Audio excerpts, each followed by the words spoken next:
தமிழகத்தில் அடுத்த 2 நாட்களுக்கு கனமழைக்கான எச்சரிக்கை விடுக்கப்பட்டிருக்கக்கூடிய நிலையில் அனைத்து மாவட்ட ஆட்சியர்களும் தயாராக இருக்குமாறு அறிவுறுத்தல் வழங்கப்பட்டிருக்கிறது. இது தொடர்பான முக்கிய செய்தியை பார்த்து வருகிறோம். கூடுதல் விவரங்களுடன் இணைகிறார் எமது செய்தியாளர் பாஸ்கரன். வணக்கம் பாஸ்கரன், என்னென்ன அறிவுறுத்தல்கள் மாவட்ட ஆட்சியர்களுக்கு அரசு தரப்பிலிருந்து வெளியிடப்பட்டிருக்கிறது? விரிவா பதிவு பண்ணுங்க.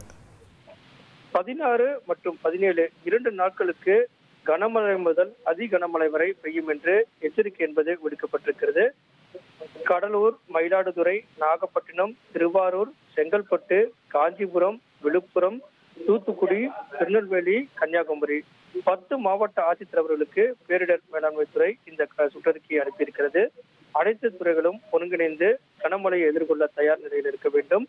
மாவட்ட நிர்வாகம் தயார் நிலையிலிருந்து வழிகாட்டு நெறிமுறைகளை கடைபிடித்து பொதுமக்களுக்கு பாதிப்பு ஏற்படாத வகையில முன்னெச்சரிக்கை நடவடிக்கைகளை தீவிரப்படுத்த வேண்டும்.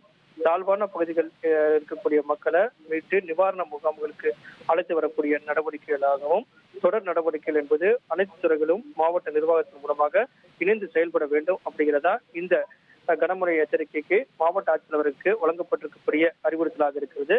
இதன் அடிப்படையில் 16ஆம் தேதி கடலூர், மயிலாடுதுறை, நாகப்பட்டினம், திருவாரூர் ஆகிய மாவட்டங்கள்ல அதிக கனமழை இருக்கக்கூடும் என்றும் 17ஆம் தேதி செங்கல்பட்டு, காஞ்சிபுரம், விழுப்புரம், தூத்துக்குடி, திருநெல்வேலி, கன்னியாகுமரி ஆகிய மாவட்டங்களிலும் அதிக கனமழை இருப்பதற்கான வாய்ப்பு இருப்பதாகவும் தெரிவிக்கப்பட்டிருக்கிறது. இதன் காரணமாக 10 மாவட்ட ஆட்சித்தலைவர்களுக்கு 2 நாள் கனமழை எச்சரிக்கைக்கு தயார் நிலையில் இருக்க வேண்டும் அப்படிங்கிறதா இந்த சுற்றறிக்கையினுடைய முழு சாராம்சமாக உள்ளது.